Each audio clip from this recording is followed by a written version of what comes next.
Ma question est relative au décès du jeune Dominique Ebossé. Vous avez eu à jouer, n'est-ce pas, dans les championnats occidentaux, notamment en France. Voilà. Il faudrait peut-être remarquer que l'Algérie n'est pas encore en Occident. Mais...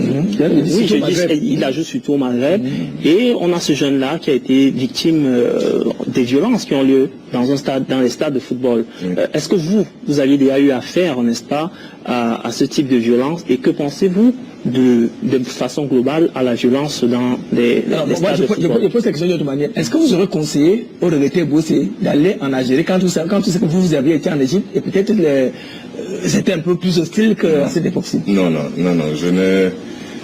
J'ai un très bon souvenir d'Arabes Contractors. Ce sont des gens qui m'ont traité avec grâce, tellement avec grâce. Et ils étaient si contents de mon rendement que dernièrement, quand ils sont venus en 97, vous savez, il y a eu, je pense que ça devait être une demi-finale, Canon Arabes Contractors. Et ben, ils en ont profité pour m'inviter avec toute ma famille en Égypte lors de la finale. Et puis ici à Yaoundé, il y a un bureau d'Arabes Contractors où je peux aller quand ils ont un vrai souvenir de moi, d'un dieu du stade. Donc je ne peux pas dire que j'aurais déconseillé à quelqu'un d'aller là-bas. Maintenant, ce qui s'est passé en Algérie est plutôt à rattacher à la marche de la Fédération algérienne de football. Souvent, je parlais tout à l'heure de responsabilité, souvent les dirigeants ne se rendent pas compte des responsabilités qui sont les leurs. Ils pensent que rien ne va se passer. Donc tout le monde vous a dit que le jeune Ebossé avait été victime d'un projectile jeté sur le terrain.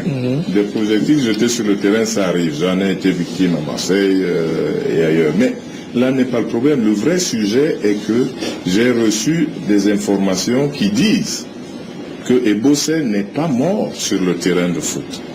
On le voit même à travers certaines images. Il n'est pas mort sur le terrain de foot. Il est allé dans le vestiaire et a été agressé par l'un des loubards du président du club. Ça veut dire que le président du club, ce club-là, a, comme nous connaissons aussi chez nous, une bande de loubards qui est là pour faire fuir tous les autres et qui veut garder ce président-là. Et c'est l'un des du président, voilà, qui a agressé Ebossé dans le vestiaire. Donc ça devient véritablement un assassinat. Mais là vous remettez un peu en cause la compétence du médecin qui a fait l'autopsie.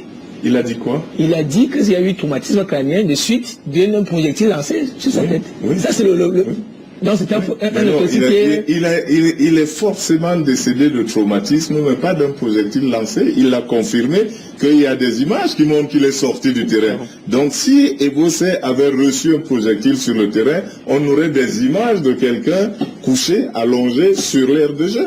Or ce n'est pas le cas.